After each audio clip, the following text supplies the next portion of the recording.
People who are falling apart right now, this is not personal. This is tied to what's happening in the world. There are systems that are crumbling because they need to crumble. So the more that you do your inner work, the more you're going to come out the other end and go, oh, I need to hold space for other people who are crumbling.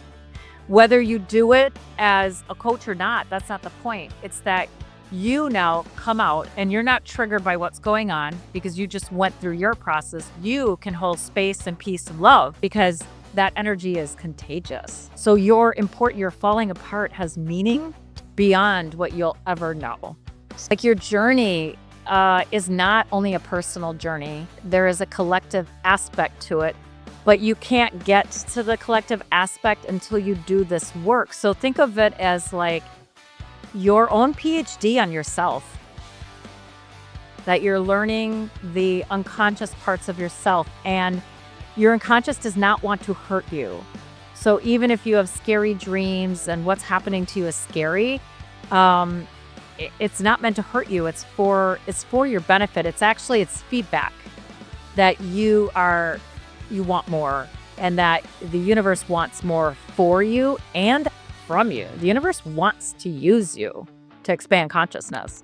From a depth psychology perspective, that emotion, that depression, that exhaustion, whatever it is a way that your unconscious is trying to get you to explore something.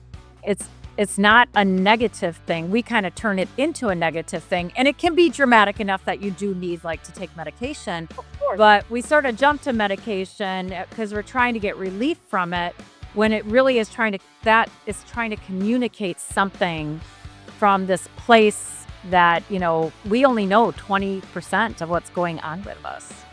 In any given moment, we don't know most of what's happening inside us. So, and it's a form of resistance, right? So it's hard, but this is the dark night of the soul part, is where you have to sit in the negative emotions long enough to allow them.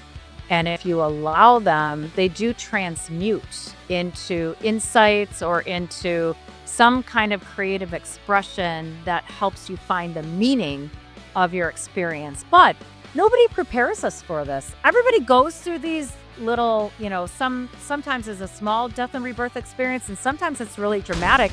And it is part of being human, and yet we're not prepared for that to happen to us.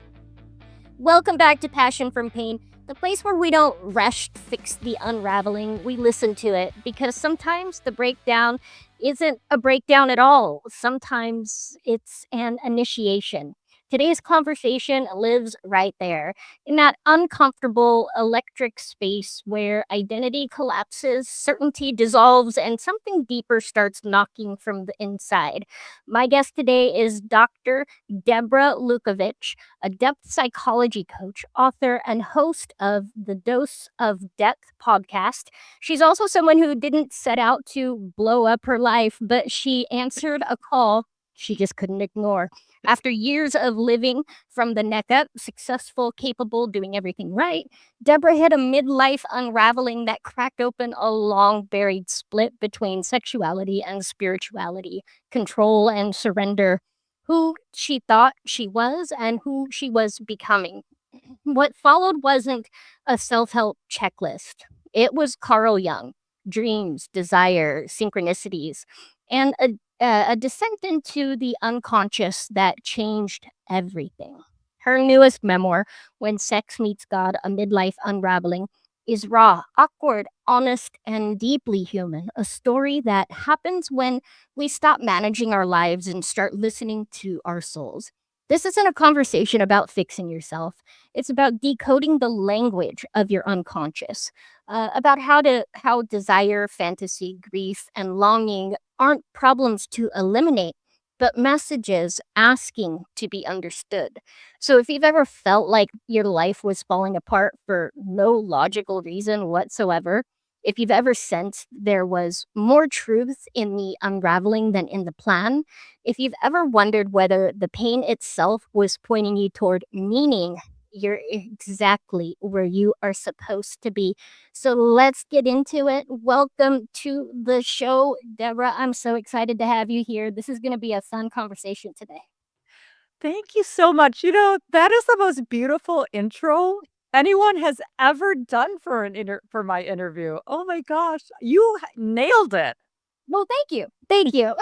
I really enjoy doing those, and what's so fun is getting the reactions from the guests too. I'm serious. Like, oh, how does she know that? What? Yes. Especially when you said doing everything right, because that's one of my complexes. So See, you got it. free interviews, they pay off, and that's really what I do them Yes. for. You were listening very closely. Absolutely. Absolutely. I love it. Well, welcome to the show. I'm so excited to have you here. This is going to be a fun one. Thank you. I really, yes, I, no doubt. I know it's going to be fun because I got your vibe. Yeah, exactly, exactly. So tell me, Deborah, how did we get here today? Tell me your story. Let's introduce yourself to the audience. Yeah. Well, I guess I start in the middle, midlife, right? So, my midlife unraveling. So many people have a midlife unraveling, right? Mhm. And I love the premise of your whole show. Like, what happens? Some people run from it and they might run to escape towards substances or other people or whatever. And other people go deeper and they come out the other end understanding themselves more. And many find a new sense of passion and purpose.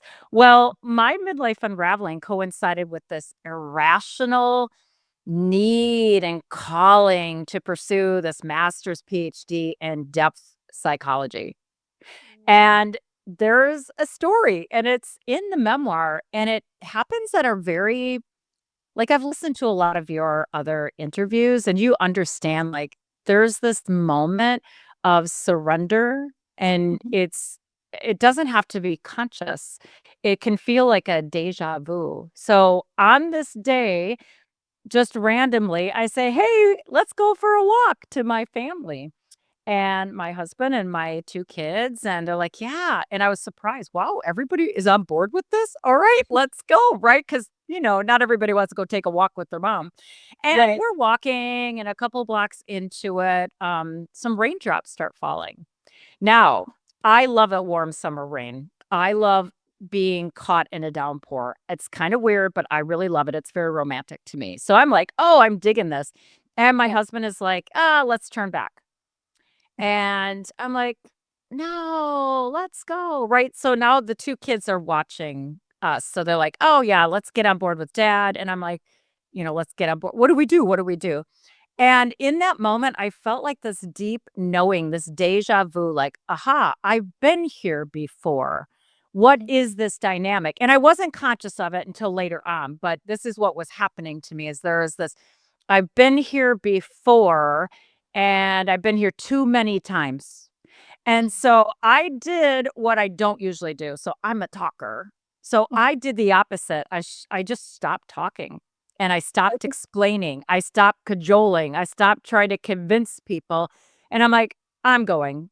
I don't care what you people do. So I start walking and I kind of sensed that my family didn't know what to do with that. That was not usual behavior for me. And, then my son is like, "Oh, can we go into Fitzy's? All right, I'm on board with you." So they all follow me, and we walk into this old-fashioned pharmacy on our little main street. Never been in there. I go to the magazine rack, the kids go to wherever, and Yeah. I go right to this issue of Yoga Journal. I'm like, "Huh, I haven't bought a yoga journal in years. I don't know, let's buy it." Just randomly, we get Mhm. back home, ever the rest of the evening's fine. Later on in the bathroom, I call this chapter Inspiration on the Toilet. I'm reading the magazine on the toilet, which I don't usually do.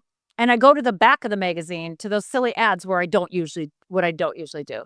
And I see this fiery red and orange logo that says Master's PhD in Depth Psychology. And I'm like, and it just hit me. And I'm like, what is that? What is depth psychology? I have to have it. Like it was the first really irrational thing that I'd ever felt because I lived the first part of my life so much here Yeah. in the head in a very masculine way. So I rushed into my office and I researched the website and I'm like, what is this? It's like sacred code. I don't know what any of this means, but I've heard of Carl Jung. Uh-huh. I didn't tell anybody. for 3 weeks, I dug into this and I was like, "Oh my gosh, it has to be in California. Oh my gosh, it has to be so expensive. Don't they do this in Chicago closer to me?" But it was the first time I also, like, kept a secret about what I was up to, and I knew I would have to make a presentation to my husband about this. Well, that wasn't gonna go over well, I knew that, but in the meantime, so that happened, and then at the same time, I don't know, within a couple of weeks, this is when my life really fell apart. So my husband still struggles with alcoholism, but it was climaxing and we didn't know like he was an alcoholic at the time. His drinking climaxed. It really disrupted, interfered something in my family. My middle-aged school son said he didn't want to live and my business fell apart. And I had gotten my business to like $250,000 and I'm feeling all successful on top of the world, manic, everything. And it all happened in that week. Mm. And I was devastated. And Yeah. I was like, what did I do wrong? What did I do wrong? Right. So Mhm. it's just interesting that I knew before the falling apart, the climaxing, I had already been called to the answer. Mhm. And so as I pursued this education and my life continued to unravel and I eventually moved towards ending my 24-year marriage, I lived all of these concepts. So in real time. So even now, what was the purpose, right? What's the purpose of my falling apart? What was the purpose of it coinciding with this calling? Yeah. And part of it is that I help people with a depth psychology framework. I still don't know the full meaning of why I wrote my memoir. It took me 5 years. But so, that's kind of one part of my life, but this story, this midlife unraveling, disintegrating really. Yeah. Yeah. No, that's wow, what a powerful story. And how cool that the answer came before the problem. Like, it's almost like you knew this was coming on some sort of subconscious level, deeper level that Well, it yes. It was definitely my unconscious because it had to override my mind. yeah. Because even now, I will still struggle with, the mind is defensive in nature. Mhm. It just is. It seeks to protect, it seeks to Yeah. keep stable. Even if you're stable, dysfunctional, it seeks to the same. And overriding that takes a lot of intention to override and rewire our neuropsychology. So what was interesting is that, yeah, it hit me at such a deep level that my mind just just my mind probably didn't know what to do with that, and so because of that, the unconscious will, like, confuse your mind long enough for something to take hold, and Yeah. so that took hold, and it took me 2 years to actually get to start my education, but I was like, "No matter what, this is happening, man. I don't know how I'm gonna pay for it. I don't know what this means for my marriage," but I have to say it was, like, the first time in my life where I was like, and now I can look back and see other ways my unconscious guided me, but this was pretty dramatic. Sure. Sure. And it's in the reflection, looking back, that's when we see all of those signs and all of those pieces in front of us. I wish we Eh could see it in the moment. That would be so cool. And we'd have all of our crap together. That would be great, but it doesn't work that way. Yeah, well, and also that's not how we grow, it's like Right. we grow through friction. So sometimes we can be less stubborn though. So my memoir does start chapter 1 does start in hindsight where I did identify this first what I call twinge of discontent. Hmm. And that's a really random, like, everyday occurrence. The kids are, like, 3 and 5, we're going on a power walk in the double stroller and same, track through the winding road, near the river, the beautiful trees, and the on the way back, we stopped behind the house, and my 3-year-old goes, "Wheel broken, mama, wheel broken." And it's this random, like, car axle with a white wall tire on it that's in the ditch. And I always loved it because we lived in this upscale area, and I'm like, I like to be a rebel, and I'm like, "Yeah, that's not supposed to be there, and I love it there." Somebody else might complain, but I love it. It gives it character. So on the way back, like he asked the same questions every day. And I'm like, oh, I don't know, or this or whatever. But again, like there was this little moment and I looked up and I just was like, wow, the sun, the way it's sparkling through these leaves in the tree, like it mesmerized me. And then I realized that, and then after that, my heart hurt. And I was like, "Ah, what is this feeling?" Yeah. Because all my life up until then, I'm like, I take advantage of every day. I don't care about challenges. I'm about like just moving forward and pursuing and whatever it is. So I'm like, this doesn't make any sense at all that I feel this way. Like, what is this devastation? And so that is kind of like the first little twinge. And I tried to talk about it with my husband, and he tried, but I couldn't answer his questions. He's like, "Well, why can't you just be happy?" And he didn't say it in a mean way. He just is like, You seem so happy, right? Like, what's the problem here?" And I'm like, "I don't know. I don't know the answer to that question." And I walked away and I didn't really think about it, but that was my unconscious's way. It led me to a body flow class and a yoga class and meditation and these things that were kind of preparing me for, I think, my ultimate sort of really dramatic unraveling, kind of coming into relationship with the body and breath so that I could, I don't know, I guess a way to prepare for the next, more dramatic thing that happened. So, Yeah. Yeah. yeah. I love it, and I'm seeing so many similarities in your story and my story and how I got to where I'm on this podcast now, and I had a very similar experience with my husband where I was just so depressed and I couldn't say why or tell why. I had no idea why. I shouldn't have been, right? And he came at me with the same thing. "Well, why can't you just be happy? I don't know how to help you through this. I don't know what to do. Just be happy." Um, and same thing. I just couldn't, and it wasn't that he was trying to be dismissive or an asshole about it necessarily. It's just he was legitimately trying to understand how to help me in the moment. And so it Yeah. And what I wrote was like, I wanted more questions, right? Like I wanted to process this, to work through it, but yeah, he didn't know, and it really in the moment isn't about helping you fix it. Because from a depth psychology perspective, oh, I didn't feel depressed. I just felt like, what I told him, I said, "I don't jump out of bed excited about the day anymore." And he's like, "Well, who does?" And I'm like, "I do. That's the way that I am, and now I don't feel that way anymore." So I wasn't depressed like you were, but from a depth psychology perspective, that emotion, that depression, that exhaustion, whatever it is a way that your unconscious is trying to get you to explore something.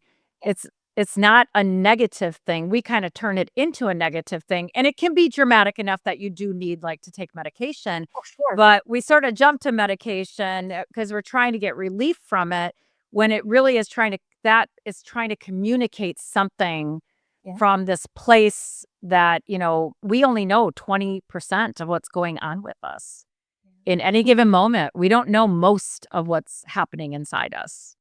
The hope for sure, and or you with the medication, we hope that it's just gonna fix everything, not really Yeah. understanding that it's only gonna take us part of the way there. There's still so much that we have to do to And get we have over. to, and it's a form of resistance, right? So we have Mhm. to, it's hard, but this is the dark night of the soul part, is where you have to sit in the negative emotions long enough to allow them.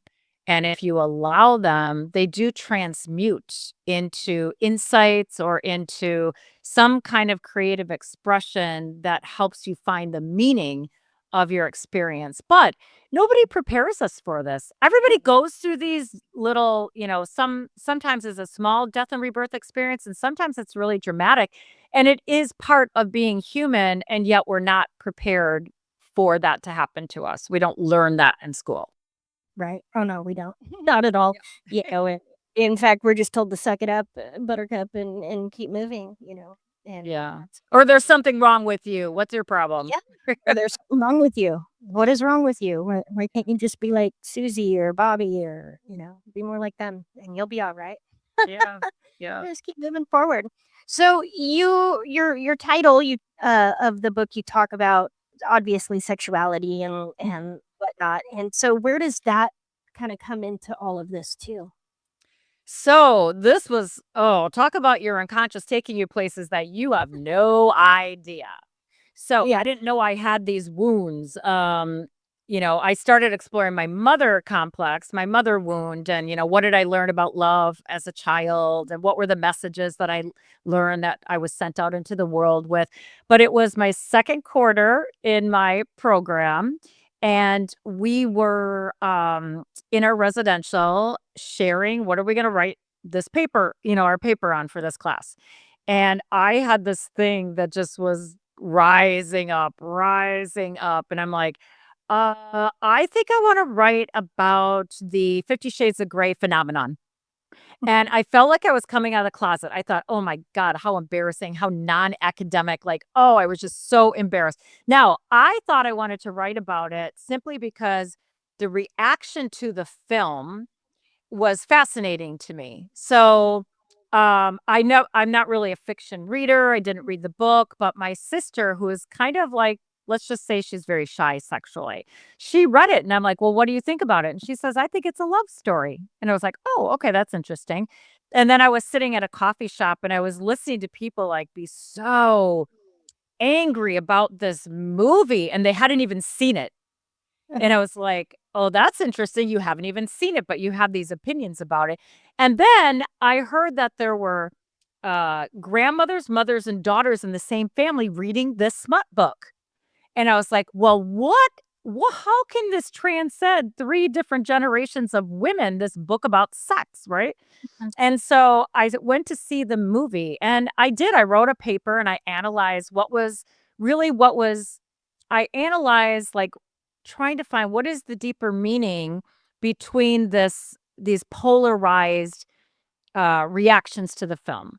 So Carl Jung has a theory that he calls the transcendent third. So during your unraveling, this is what you were doing. There were conflicting things, opposing forces inside you that were at conflict. And if you hold the tension between them long enough. For example, a woman who can I be fulfilled as a professional and a mother? Can I do both of those things? Right? And then if she holds the tension because she desires both long enough, she'll find a way to reconcile that and like I did and feel good about her, her success as a professional and, being a good mother at the same time. So these reactions, this was perfect. Like here are these extreme reactions. Whenever there's extreme reactions in the culture, it means there's a new insight that's trying to come up to the surface from the collective unconscious about reconciling something, sexuality. So this is the sexuality part of it. So I wrote the paper and I thought, okay, that's all.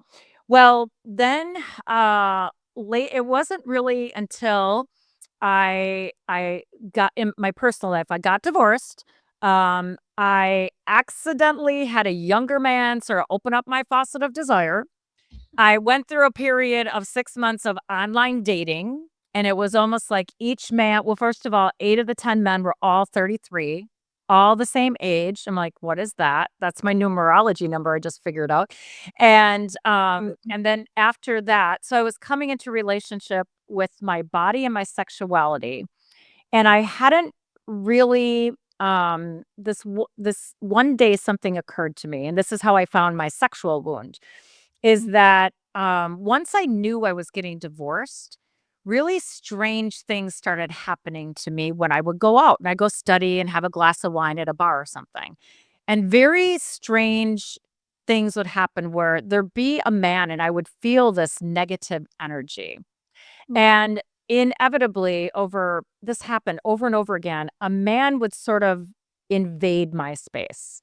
And I realized that the secondary agenda of marrying my husband, and I didn't know this at the time, I loved him. I married him because I loved him, right?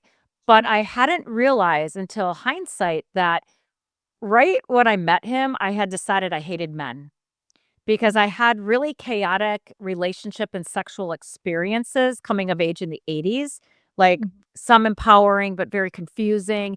And so I meet him and I'm like, I hate men, but follows me around enough. And then I'm like, oh, he's a good man. And I remember the moment where I'm like, this is a good man. Mhm. Right. So now I'm married for 24 years and I have this safety net. Yeah. And so once that was gone, my unconscious brought up all this stuff that wasn't resolved from the past. And it came in the shape of me needed to learn how to relate to men again, how to set a boundary, how to say, no, I'm not interested in talking to you without feeling like I'm being a bitch about it. And that sort of thing. So that kind of was the sexual part. Now, the online dating ended. Mhm. And then I had 6 weeks of a break, and then is when I get swept up with this other younger man. His name is Philip, and that is my transformative relationship. And what happens with him is I am feeling what I never felt before in my life. Mhm. And at the same time, he feels conflicted having sex outside of marriage. And I'm like, "What? How can this be? You're a younger man. How can you like I just found my healthy sexuality. What how can you deny me now?" Yeah. And we have something odd happens in our relationship where we really can't be intimate and I explore this world that's different of no sex I call it. And then here's where spirituality comes in. Mhm. He also has more rigid religious views. And I'm sort of on the other end where I'm like, I'm spiritual. I feel connected. I'm not attached to doctrine and dogma. And so during the course of our relationship now, there's something I re explore my childhood religion of Christianity. So this is when the spiritual comes in. And now there is an intertwining relationship between the two. Carl Jung said the two strongest, most powerful instincts, human instincts, are sex and God. So God not meaning religion, but this like search for like who are we? Who is source? What is our relationship with source and creator? And then sex meaning creative, creation. Sex isn't only about making a baby, right? Desire and arousal have these other deeper meanings than, oh, that means I'm supposed to have sex. Like desire and arousal fuel creativity and creative works, but we mostly misunderstand it. So this is happening to me. And at a certain point, I'm like, I think I want to explore this. I want to explore women's experience of reconciling these two instincts that appear to be at odds. And what happens when sex meets God, it's almost like two people meet up in a bar, right? Sex and God. And they meet up. And when they reunite, this is where a new sense of purpose and passion. I love the word that you have passion. The passion is divine, is divinely inspired, right? So that's a long answer to your question, but it kind of happens in that order. And then eventually I'm like, wow. Then eventually that relationship sort of runs its course. And I'm like, that's what that was about. That was a vessel. That relationship wasn't meant to be permanent. That was God working through our relationship. Mhm. And so that I come out the other end with a new relationship to sexuality, to spirituality, and their partnership. Yeah. Yeah. Wow. Wow, what an incredible journey. Ooh, yeah. How about curry? Holy cow. Yeah, It's I really want it to become like a Netflix series or movie because it is an amazing and it's got a lot of humor in the journey too. sure. Well, in the way you tell it too, you've got that personality that can just tell a story really well. I love it. I love it. Oh, Well, it's been thanks, because I feel very meandering, but no, you're doing just fine. And I feel sorry for that poor kiddo. He was just so conflicted between his spirituality and his desire, and it just saddens me that, you know, desire can do that to us. well, Even I though have yeah, go ahead, sorry. oh, I was just gonna say, even though we're longing for that aliveness feeling, Yeah. and that desire is, one of the ways to do that for sure, but we just beat ourselves up over it. Yeah. I have like a lot like I've been told my story is like number 1 does a really good job of um honoring the men Yeah. because it is because of my former husband, the online dates. Some of those men are now my friends and colleagues, and also this other man, this younger man, that it was really is how I could grow, right? So, people feel compassion for both of them. They also feel really frustrated that I do like the thing that's really interesting is that if I wouldn't have been called to study depth psychology, I might not have done the things that I needed to do because they challenge convention, Mhm. right? Yeah. And so when we're called to challenge convention, it can that's hard because you need to follow what you think is your divine inspiration, whether or not somebody else thinks it's divinely inspired or not. So I do have like a lot of scenes where I really can, illustrate this conflict that he had. And I Mm. came to understand that. And he ended up having a really an interesting relationship with alcohol as well. And my former husband used alcohol not to feel, and my lover used alcohol to feel, and he Mhm. would come alive, and then eventually I knew that the next day he would feel guilt for Yeah. feeling that desire that his religion has told him he shouldn't feel. So somebody just told me who interviewed me and said, "You really show the vulnerability of the men," and I didn't really Yeah. ever do that on purpose, but it does come across in the story that we're just humans trying to be human and, Oh, sure. yeah. Sure. Well, absolutely, and, well, the other thing too is that you don't bash any of them, Mhm. a lot of women will come on and bash the men from their life, but no, you don't do that. In fact, you kind of portray them as, absolutely human with their own human conditions and own human experiences. But they were necessary in your life to teach you the things that you needed to learn. And looking at it from that perspective instead of being angry at them for the way that things turned out and what they could provide to you, is a completely different way to look at it. And I think a very healthy way to look at it that I think more women need to Yeah. examine. Well, now when you're in it, like, there is a place for Sure. anger, right? So, like, I describe a scene, and because as a child, I really wasn't allowed to express negative emotions, only my mother was. So, I'm very emotionally competent, right? I'm Yeah. very good at, like, suppressing my own emotions, so I'll hide from anger, and so Hermes the trickster has to trick me into, like, okay, fine. I don't think I'm angry, but you're saying I'm angry. You made me, bash my knee 3 times. So I'm going to yell. I'm going to walk around the house and say, fine, I'm effing angry. Okay. Yeah. And then I'm like, Yeah. oh, I feel better. But I had a lot of anger. I had like compassion for, I didn't divorce my husband because he was an alcoholic. Mm. I didn't. I describe a scene. It's a really funny scene. I'm like, okay, let's just do this thing. Let's Mhm. do this thing together. Let's be experts in alcoholism. Let's write a book. I could see us being on Oprah. And he just looked at me like, who are you? So he wasn't going for that. So, that's not the reason that I divorced him. In the end, we weren't aligned in our journeys, right? So, and I eventually understood that while I know I broke his heart, that I also released him from having to be with me in my silly expectations, right? Mhm. So we do like, I do like that there's more, there's this concept called conscious uncoupling now, where you don't have to hate each other in order to not, think the relationship has run its course, Yeah. right? You get to decide that. And it's really all the guilt and shame that causes it to damage the children, not the fact Yeah. that you're adjusting your relationship to somebody, right? So, anyway, so I'm glad. I mean, the more that people read it, I like hearing like what they see that I'm like, "Oh, well that's good. I didn't realize I did that."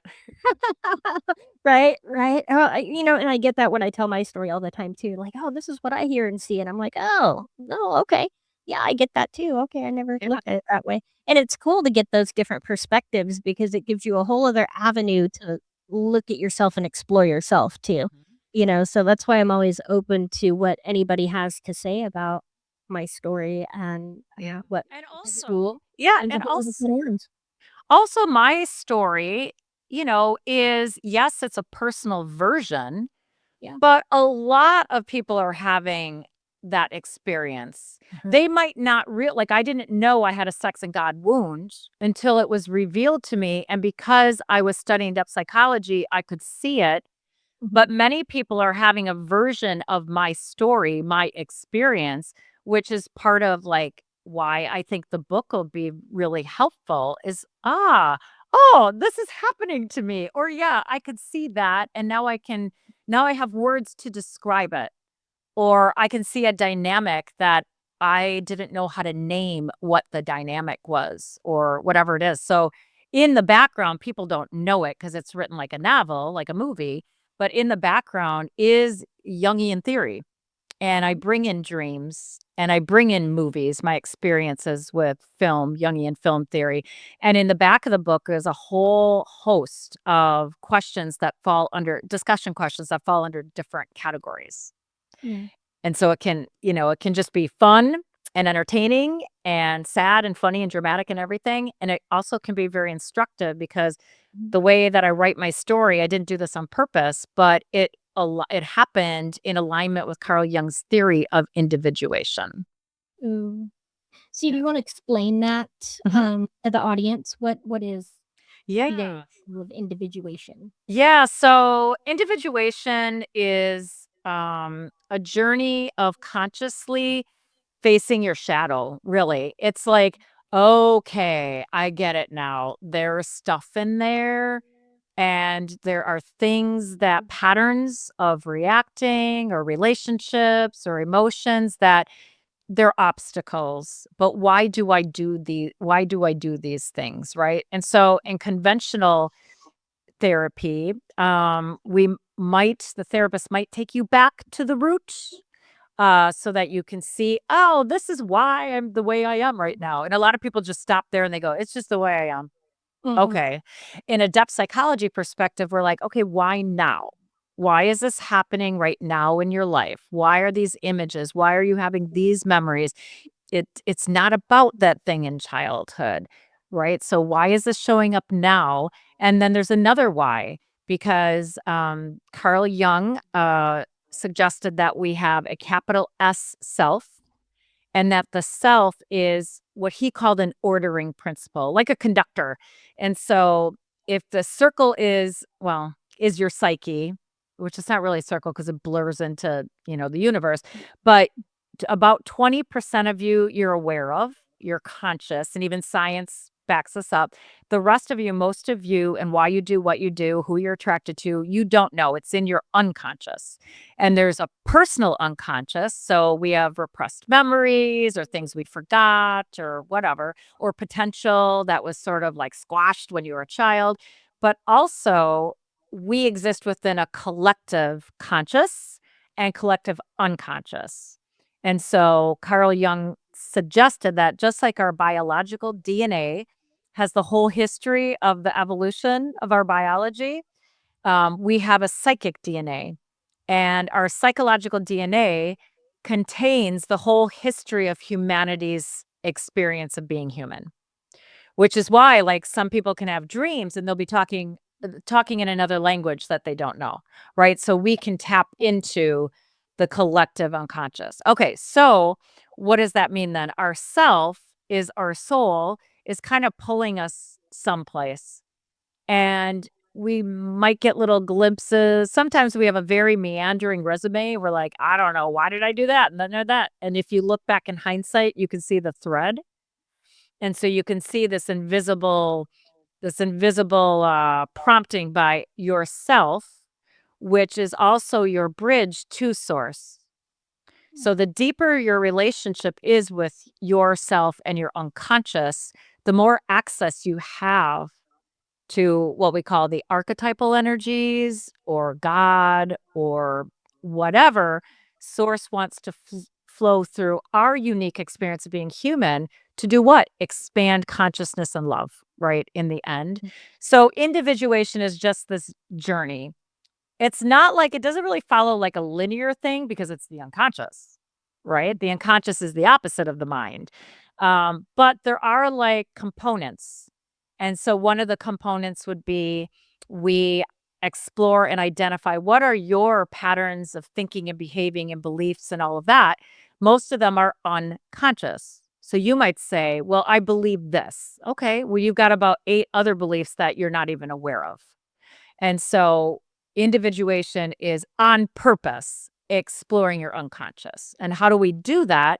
We learn the language. So my book before my memoir is called Your Soul is Talking. Are You Listening? And it talks about the different ways that your unconscious speaks to you. So dreams, emotional reactions, emotions like depression, symptoms, mental health symptoms, relationships, who you're attracted to, who you feel disdain for.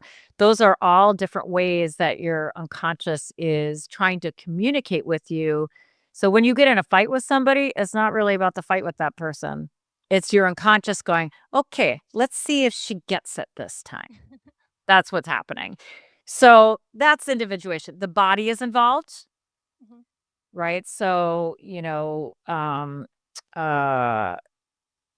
there's a concept called ACEs about they now depending on we all have traumas in childhood. We call it they can be mini traumas, right? Where a teacher said a devastating thing to us and Right. we gave up being an artist, whatever. They can be dramatic sexual abuse, whatever it is. They now can predict the diseases you'll have later on based on how many and which kind of adverse childhood experiences you've had. Crazy. Yeah, so the body and coming into relationship with the body is part of the individuation journey, and then ultimately, sexuality and spirituality must come in.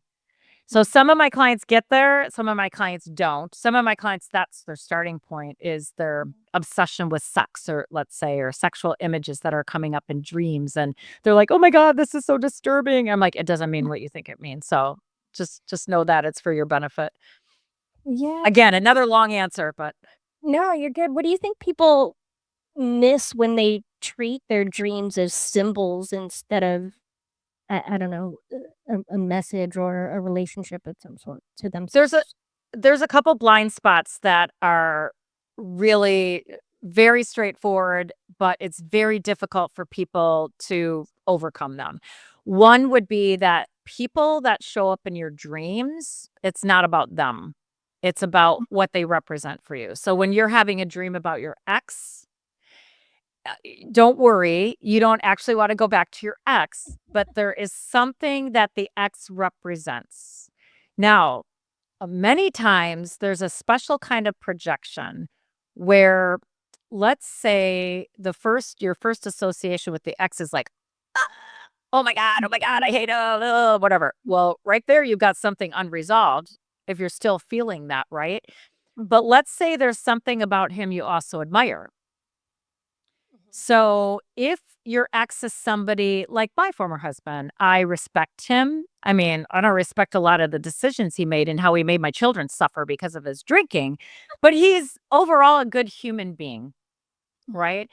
But there are some things that just like annoy the crap out of me. So he will come up in my dreams from time to time. He still does. And we've been divorced for almost 10 years. And during my, I would say, reconstruction part of my midlife unraveling, he showed up 10 times in a dream. And so so his symbol, the meaning of the symbol of him has changed. So sometimes it used to mean he represents something old, an old way of thinking. And then over time, as I lost the emotion, right, about the experience with him, sometimes he could represent like he's a very good salesperson. Mm, Like he's has very good traits. So sometimes when X is showing up in your dream, it could be urging you to explore that this man represents a trait that you're familiar with because you recognize it's your ex that mhm. you are not expressing. And in fact, you think it's a bad trait, Mm. right? So sometimes there is a trait that we think is bad because of our experience when it's really not. It's a trait you need to develop. You need to be more, let's say, my former husband was very good at making sure his needs were met. He went away on trips, he did whatever. There was a point where I realized like, wow, he's better at that than I am. And here I'm just mad at him. Maybe I just need to do a better job taking care of myself. Mhm. Right? So that's a long answer too, but that would be the number one hindsight is that the people who show up in your dreams, you wanna go through a process of just saying, "Okay, what are the first 3 words or phrases that come up when I think about that person?" Yeah. And then go, "Okay, that's something I wanna explore in myself."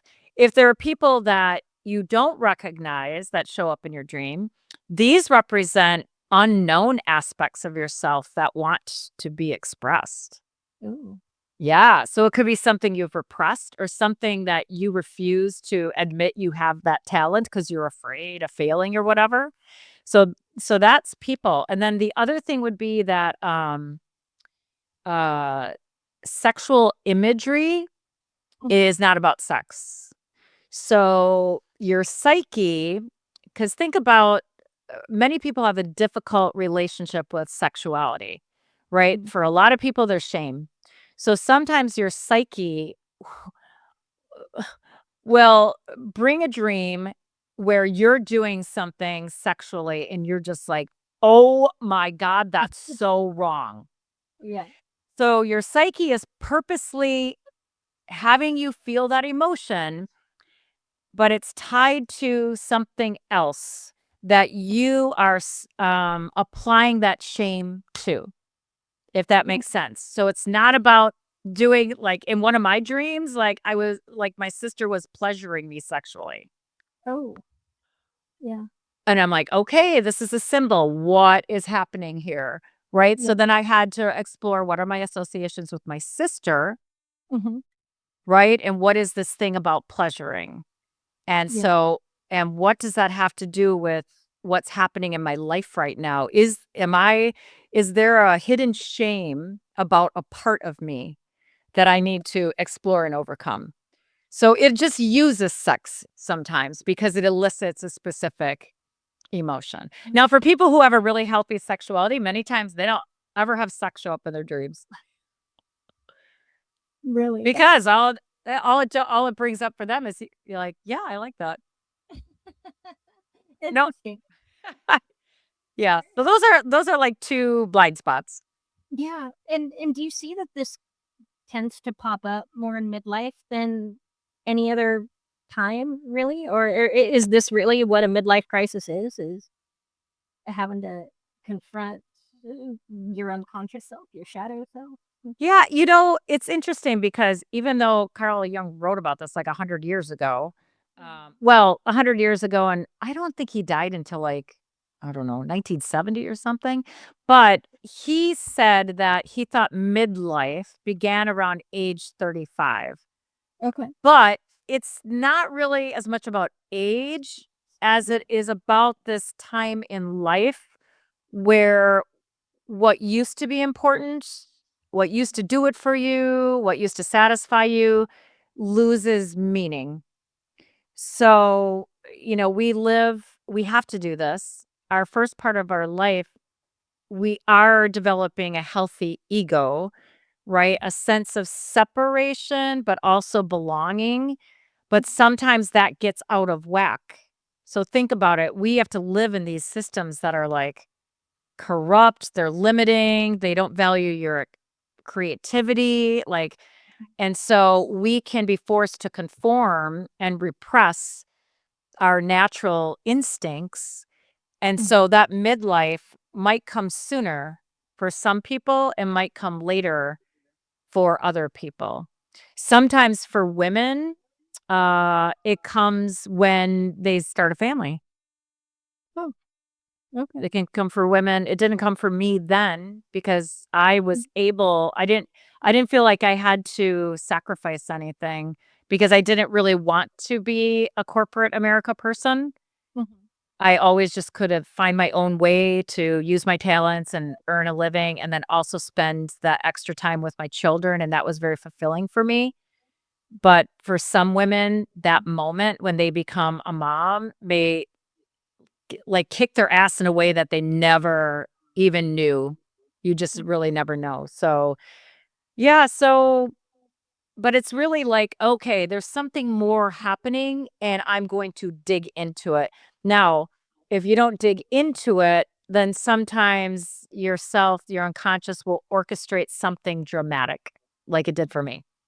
Mm. I was trying to make myself be happy in a situation and I would do all these orchestrations, right? I would keep adapting and then eventually I was meant to be free of a relationship, really.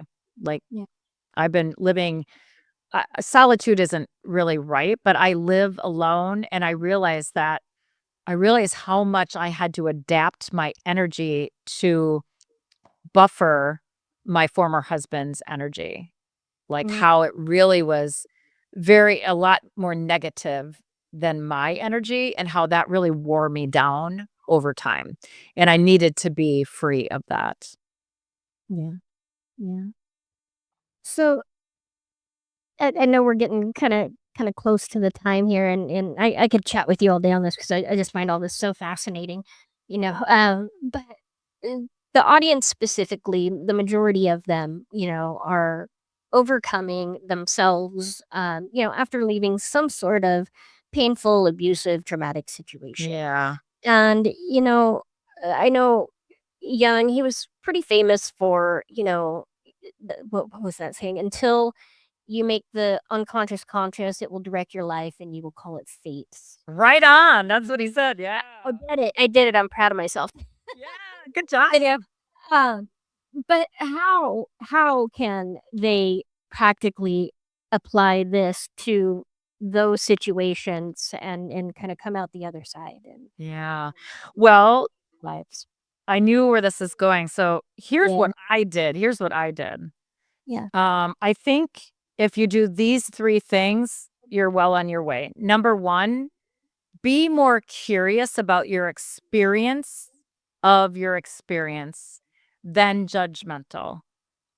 Ooh, Just be like, wow, I'm a Netflix series. Like there was a point when everything was getting bad, bad, bad, bad, bad, bad, bad. And I was like, oh my gosh, I feel like I'm in that movie. The one about the alcoholic husband and this and that, blah, blah, blah, blah, blah. And I was like, so we each are living a myth. Remember, I said my story's personal, but it's also universal for I don't know what percentage of the population, right? So the Greek myths, the Roman myths, whatever culture you're from, the Irish myths, uh-huh, you could go to those bigger stories or movies. And there is a whole thing of Jungian film theory. So, and you can find your story and not feel so alone. okay. So be curious about what is the story that I'm living? What is the myth that I'm living? What is my dharma, right? What is my life lesson that I'm learning? And then have a sense of humor. So Uh-huh. Hermes the trickster, he's the Greek god who is known as the guide of souls. He is there during these times of falling apart and he is there to push you to explore your unconscious. So he is there to make you really uncomfortable. So whatever the uncomfortable, the suffering, the dark night of soul, just know it's a phase. And that if you allow it, it will pass faster. If you resist it, you will just keep like what you resist persists, right?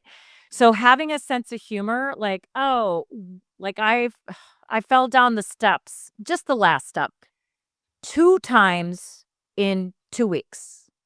And the first time I was like, "What? What? Okay." I didn't get something because 2 weeks later I fell, and it was hard enough that I had to go get an X-ray, I needed crutches, my foot was black and blue, and when I was at the bottom of the steps, I totally surrendered my body onto the first time I was naked too, holding a dog. The second time I wasn't naked, but I was like, "What? What am I not getting? Like, what?" Mm, Throw yourself on the mercy of the court. of God and just be like, what? I give up. And as soon as you give up and surrender, you usually get a little clue. And then to know that there is a light at the end of the tunnel. So I told myself, yeah, I'm in that movie. And you know what? No matter what, I know I will come out stronger. Yeah. I know I'm going to be a different person. And then one more quote that I think you'll want to adopt. Carl Jung said, the fate of humanity depends upon the self-reflecting individual to resist mass-minded ideas. People who are falling apart right now, this is not personal.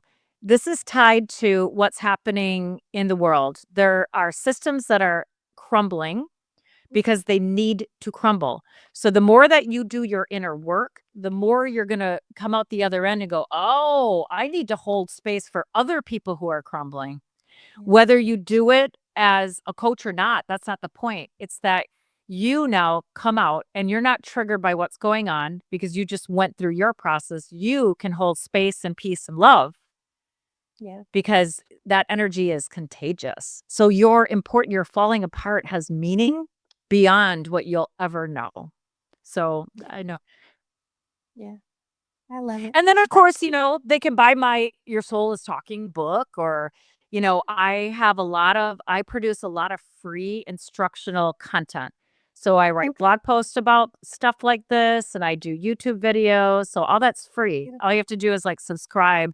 And so you'll learn more about, I have one on falling apart in midlife, how it's part of the process. Falling apart is needed. So, they can sort of, a lot of people look forward to what I write next because they're like, oh, I can apply this to me, my situation. Yeah. I love it. I love it. What's your YouTube channel called again? Oh, my name is in it, D. Lukovich, I think. If people go to DeborahLukovich.com, at the top are all the colorful logos for YouTube, Blue Sky, Facebook, LinkedIn, all of that. So, I know my name. Oh, I don't know. I have to. I can get it to you, but I forget what my channel is. My own channel is named. Oh yeah, it's Deborah Lukovich. If they just Your name, yeah. yeah, I didn't even know. You're good. I love it. I love it. And it just makes it easy for people to find you too. Yes, I'm not afraid of using my name. Yeah. No, you're good. You're good. I love it. And so just kind of real quick, I mean, is there anything you want to leave the audience with today? And I know you kind of just let them know where they can find you, but anything you want to leave them with? I guess just what I said, which is you're so important. Yeah. Your journey is not only a personal journey, there is a collective aspect to it, but you can't get to the collective aspect until you do this work. So think of it as your own PhD on yourself. Yeah. That you're learning the unconscious parts of yourself, and your unconscious does not want to hurt you. So even if you have scary dreams and what's happening to you is scary, um, it's not meant to hurt you. It's for your benefit. It's feedback that you want more, and that the universe wants more for you and from you. The universe wants to use you to expand consciousness. Mhm. Beautiful. Awesome. I love it. I love it. Like I said, I could chat with you all day. This is super interesting stuff, and I want to go take that course now. I just might do that. I don't know when I'm gonna have the time though, but that's all right. That's all right. Yeah. I love it. Well, thank you so much for chatting with me today, Deborah. I love your story. I love everything that you have to say, and I love your energy and your humor. It's just an awesome package. Thank you. I'd love to have you back again in the future, and we can go down another rabbit hole. Totally. Yeah. Um, so I love it. And so to the listeners, thank you guys for tuning in. Some conversations, they don't give you answers, they give you permission. Permission to stop fixing, permission to stop managing your pain, and permission to trust that unraveling might actually be intelligent. And what Deborah shared today is a reminder that your symptoms are not betrayals, your longings are not mistakes, and your desires are not something to outgrow, it's something to understand. When we split off parts of ourselves, our bodies, our sexuality, our grief, our imagination, The unconscious doesn't punish us, it calls us back. And sometimes it calls pretty loudly. This is what Passion from Pain is all about, not avoiding the descent, not rushing the healing, but listening long enough to discover meaning where we were taught to feel shame. If something stirred in you today, don't explain it away. Get curious, because when pain meets awareness, something sacred can emerge. And until next time, stay honest, stay embodied, and don't waste the invocation. I love you guys. I will see you all in the next episode. Bye.